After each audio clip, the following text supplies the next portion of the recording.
사랑하는 자들아, 우리가 이같이 말하나 너희에게는 이보다 더 좋은 것, 곧 구원에 속한 것이 있음을 확신하노라. 하나님은 불의하지 아니하사 너희 행위와 그의 이름을 위하여 나타낸 사랑으로 이미 성도를 섬긴 것과 이제도 섬기고 있는 것을 잊어버리지 아니하시느니라. 우리가 간절히 원하는 것은 너희 각 사람이 동일한 부지런함을 나타내어 끝까지 소망의 풍성함에 이르러 게으르지 아니하고 믿음과 오래 참음으로 말미암아 약속들을 기업으로 받는 자들을 본받는 자 되게 하려는 것이니라. 하나님이 아브라함에게 약속하실 때에 가리켜 맹세할 자가 자기보다 더 큰 이가 없으므로 자기를 가리켜 맹세하여 이르시되 내가 반드시 너에게 복주고 복주며 너를 번성케 하고 번성하게 하리라 하셨더니 그가 이같이 오래 참아 약속을 받았느니라. 사람들은 자기보다 더 큰 자를 가리켜 맹세하나니 맹세는 그들이 다투는 모든 일의 최후 확정이니라. 하나님은 약속을 기업으로 받는 자들에게 그 뜻이 변하지 아니함을 충분히 나타내시려고 그 일을 맹세로 보증하셨나니 이는 하나님이 거짓말을 하실 수 없는 이 두 가지 변하지 못할 사실로 말미암아 앞에 있는 소망을 얻으려고 피난처를 찾은 우리에게 큰 안위를 받게 하려 하심이라. 우리가 이 소망을 가지고 있는 것은 영혼의 닷 같아서 튼튼하고 견고하여 휘장 안에 들어가나니 그리로 앞서가신 예수께서 멜기세덱의 반차를 따라 영원히 대제사장이 되어 우리를 위하여 들어가셨느니라. 아멘. 오늘 말씀은 믿음의 닻을 내리라, 이런 제목으로 함께 말씀을 나누겠습니다. 오늘 이제 9절 말씀에는 이 세상에 좋은 것들이 아무리 많다 할지라도 우리가 기억해야 될 것은 즉 구원에 속한 것을 확신해라. 세상 그 어떤 것보다 좋은 것이 하나님의 백성으로 구원받으며 또 그의 나라에 완성될 나라에 들어갈 것을 바라보는 것이 우리 인생의 가장 큰 일이요 복된 일인 것을 우리에게 말씀을 하고 있습니다. 오늘날 우리의 삶을 좀 되돌아보다 보면 눈에 보이는 물질적인 삶에 너무 쏠려 있는 듯 합니다. 즉 하늘의 것, 영적인 것, 또 주님을 알아가는 것에 대한 그 기쁨이 세상에 맛있는 거 먹는 거, 좋은 거 갖는 것보다 못한 시대가 되어버렸습니다. 그런 면에서 상당히 아쉬움을 우리가 토로할 수밖에 없는 것 같습니다. 최근에 2023년 조사에 보면 19세 이상 성인들에게 조사를 해보니까 과연 종교에 대한 관심이 있느냐 또는 종교를 가지고 있느냐라고 이야기할 때 10명 중에 6명, 조금 넘게 63%가 되는데요. 그 정도의 사람들이 종교에 관심 없다, 이렇게 무종교다라고 이야기를 하는 시대가 되었습니다. 꼭 기독교만이 아니더라도 사람들에게는 이제 영적인 것에 대한 관심이나 내세에 대한 관심은 이제 없고 오직 이 땅에서 잘 먹고 잘 살다 끝나면 된다, 이런 의식들이 더 많아지는 그런 시대가 되어버렸습니다. 마치 로마 시대 때도 그들이 종교적인 요소들을 가지고 있었지만 그들이 쾌락주의로 일삼았습니다. 로마가 멸망했던 이유가 다른 이유가 있는 게 아닙니다. 그들의 정권이 어떻고 또는 군사력이 어떻고 그런 문제가 아니라 그들의 타락, 즉 쾌락으로 인해서 그들이 멸망했다고 역사가들은 기술을 합니다. 그만큼 세상적인 관심과 세상적인 먹고 마시는 즐거움, 쾌락으로만 가다 보면 사람들은 결국 망합니다. 왜 그런가 하면 우리가 정치의 영역도 그렇고요, 개인의 영역도 그렇고 선택할 때 옳은 일, 가치 있는 일을 선택하는 것이 아니라 나에게 유익한 일, 오늘 즐거운 일, 이런 것만 선택하게 되거든요. 실제로 우리나라에도 보면 요즘에 마약 때문에 뉴스에 나오는 이야기들이 많은데 이런 일들이 계속 되어지는 게 뭐냐면 영적인 것, 가치 있는 것, 윤리적인 것 또는 우리 신앙인들에게는 하늘의 것을 선택하기보다도 눈에 보이는 쾌락만 선택하는 그런 모습이 나타나는 이유입니다. 바로 그런 면에서 우리가 다시 한번 과연 나는 우리도 은연중에 사실 그런 영향을 받습니다. 무려 우리가 마약하고 또는 타락하고 여기까지 가지 않더라도 하늘의 것과 하나님을 아는 것에 대한 관심은 점점 사그러들고 오늘 눈에 보이는 것, 오늘 내 입에 좋은 것, 나 편한 것 이런 것만 쫓아가고 있는 모습이요 현실이라고 할 수 있습니다. 사실 교회를 보더라도 그렇습니다. 우리가 다 아시는 것처럼 이렇게 우리 교회만이 아니라 이 교회 저 교회 목사님들하고 이야기를 하다 보면 다 똑같습니다. 성도들의 관심이 뭐냐면 편한 것만 원한다는 거예요. 그래서 교회를 봉사하는 것, 하나님의 사역을 감당하는 것에 대한 관심이 없습니다. 교회는 간신히 출석하는데 그냥 편리한 것만 추구하는 그런 시대가 오히려 타락의 시대에 우리가 뒤쫓아가는 모습을 우리가 기억할 필요가 있겠습니다. 그래서 여러분 실제로 그렇습니다. 편한 것만 하려면 여러분 먹을 일도 없습니다. 편한 것만 있으면 여러분 할 것도 없어요. 그냥 죽는 게 제일 편한 겁니다. 그런데 사람들은 뭐냐면 그냥 당장 오늘 좋은 거 편한 거 아무것도 안 하는 거 이런 것만을 너무 좋아하는 것 같아요. 그래서 여러분 오늘 우리가 살아있음은 무엇이냐, 눈에 좋은 쾌락을 쫓아가는 것이 아니라 하늘의 것, 가치 있는 것, 또 우리로 이야기하면 믿음의 삶을 살아가는 것의 그 기쁨, 또 알아감의 기쁨, 또 하나님과 동행하는 기쁨, 이런 것들을 우리가 깨닫고 나가야 됨을 오늘 히브리서 기자는 우리에게 말씀하고 있는 내용입니다. 그러면서 이제 10절 말씀에는 하나님은 너희 행위와 그의 이름을 위하여 나타낸 사랑으로 이미 성도를 섬긴 것과 이제도 섬기고 있는 것을 잊어버리지 아니하시느니라. 즉 하나님께서는 지금 히브리서 기자를 통해서 말씀하시는 내용이 너희가 교회를 위해서 또 주님의 나라를 위해서 섬긴 그 사랑과 수고와 헌신을 하나님이 기억하신다, 잊어버리지 아니하신다 라고 말씀합니다. 그래서 여러분 우리가 교회를 봉사하는 이유가 무엇입니까? 또 하나님 복음을 위해서 봉사하는 게 무엇입니까? 나 편하자고 하는 게 아닙니다. 나 좋아서 하는 것이 아니라 하나님의 복음을 위한 일이요, 하나님을 귀한 나의 하나님으로 여기기에 우리가 봉사하고 섬기는 것입니다.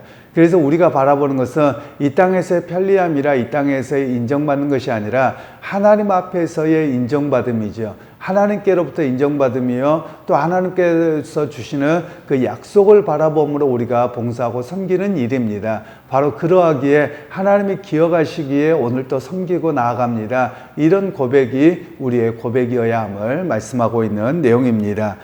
그리고 이제 11절에서 12절 말씀에는 우리의 바람이 무엇이냐, 즉 끝까지 소망의 풍성함을 붙들고 게으르지 아니해야 된다라고 말씀을 하고 있습니다.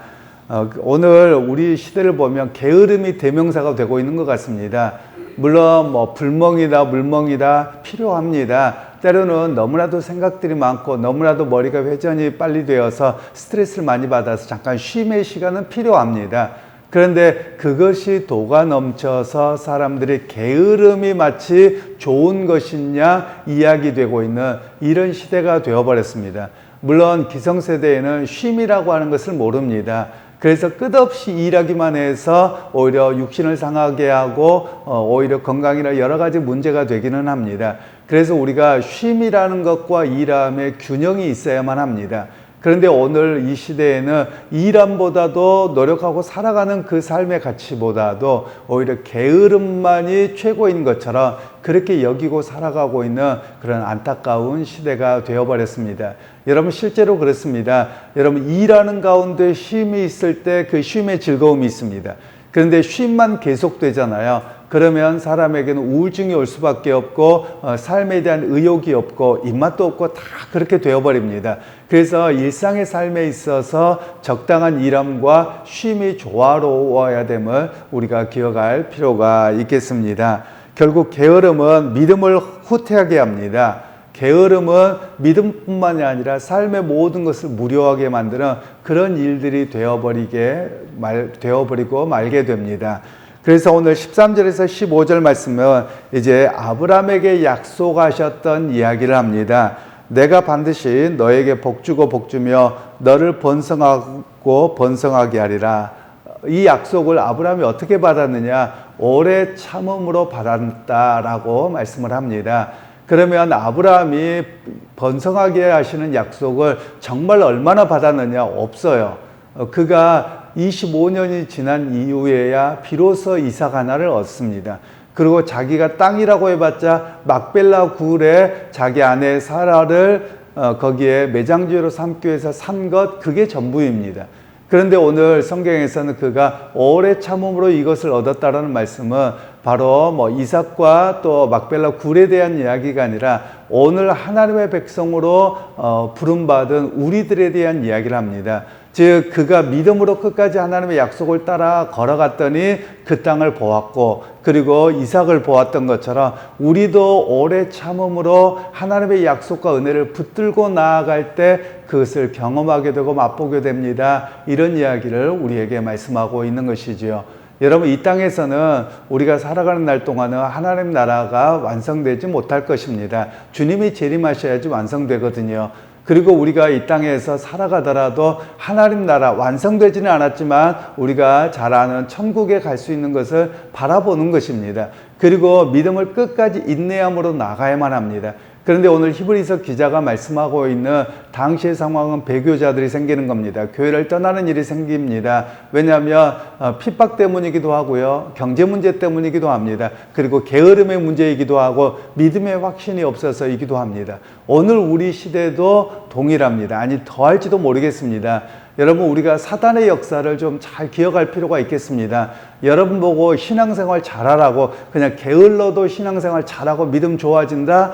여러분, 사단은 그렇게 우리를 속이는 것 같습니다. 가만히 있기만 하면 스스로 믿음이 좋아질 것 같지만 절대 그렇지 않습니다. 우리가 하나님의 약속을 붙들고 오래 참고 열심을 낼 때 우리의 믿음이 커지고 하나님 앞에 합당한 사람으로 설 수 있음을 우리에게 말씀을 하고 있습니다.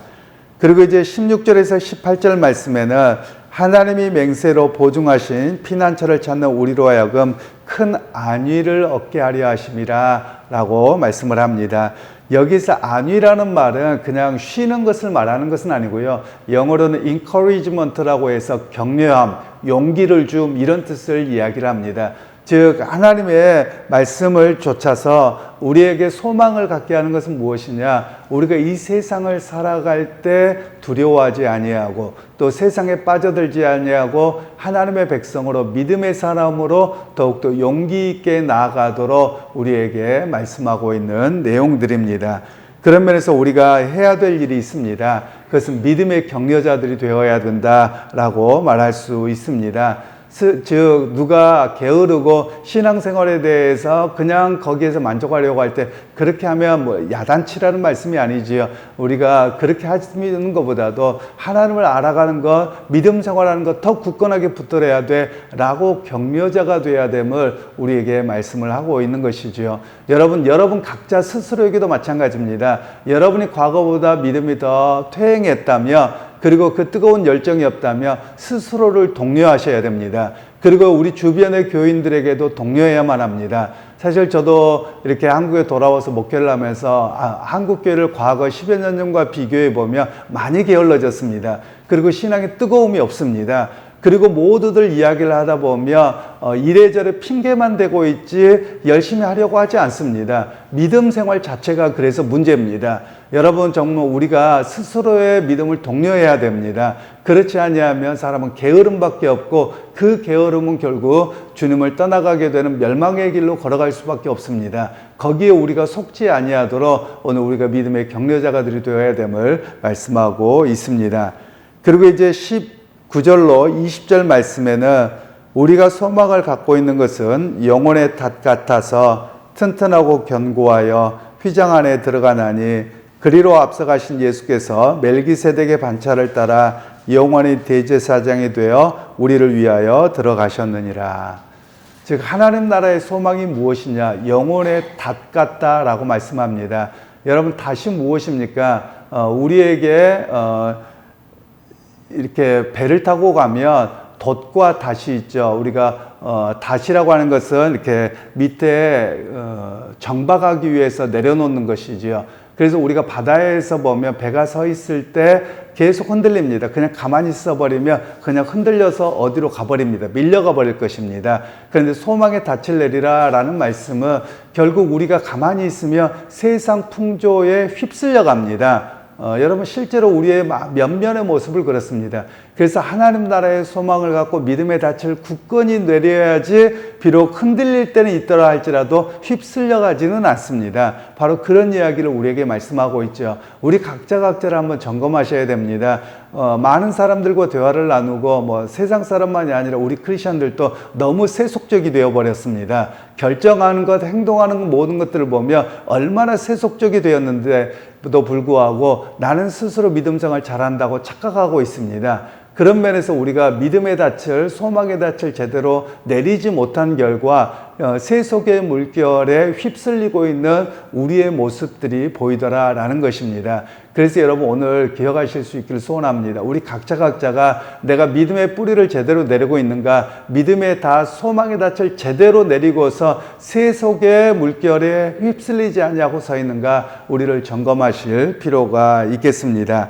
그러므로 이제 우리에게는 이렇게 예수 그리스도에 대한 이야기를 또 하지요. 멜기세덱의 반차를 따라서 그 하나님의 장막에 들어가신 이야기를 합니다. 구원론에 대한 이야기입니다. 즉 소망의 닻을 바르게 내리었을 때 예수님께서 하나님의 보좌에 들어가신 것처럼 우리 역시 하나님 나라에 들어갈 수 있습니다. 이런 이야기를 말씀하고 있는 겁니다. 여러분 사실 점검하셔야 됩니다. 지금 상태에 우리의 게으름, 나태함, 그리고 핑계됨, 이런 모습으로 천국 가리라고 여러분 우리가 너무나도 막연하게 생각하지 말기를 바랍니다. 여러분 우리가 핍박이 오거나 중요한 시기에 이런 상황이라면 다 믿음을 배반합니다. 배교합니다. 그렇기 때문에 우리는 스스로 믿음이 있다고 착각하지 말고 과연 나는 믿음의 닻을 제대로 내리고서 세속의 물결에 흔들리고 있지 아니한가 우리를 점검할 필요가 있음을 오늘 성경은 말씀하고 있습니다. 그래서 여러분 신앙생활에 열심을 낼 수 있기를 원합니다. 그리고 여러분들 주님을 알아가는 것, 세상적인 것, 세속적인 것, 물질적인 것, 눈에 보기에 좋은 것, 편한 것, 여기에 머물러 있지 말고 하늘의 것, 가치 있는 것, 하나님의 복음을 위한 일에 열심을 다시 한번 낼 수 있는 그런 우리 모두가 되시기를 주님의 이름으로 축원합니다. 하나님 아버지, 오늘 우리가 세속의 물결에 휩쓸리고 있는 우리들의 모습입니다. 하나님 다시 한번 우리가 깨어 있어서 믿음의 닻을 제대로 내리고 소망의 닻을 내려서 흔들리지 않는 믿음이 되게 하시고 하늘의 가치를 따라서 온전히 설 수 있는 믿음의 성도들, 또 믿음의 더 풍성함에 이르러갈 수 있는 우리 모두가 되게 하여 주옵소서. 예수님의 이름으로 기도하옵나이다. 아멘.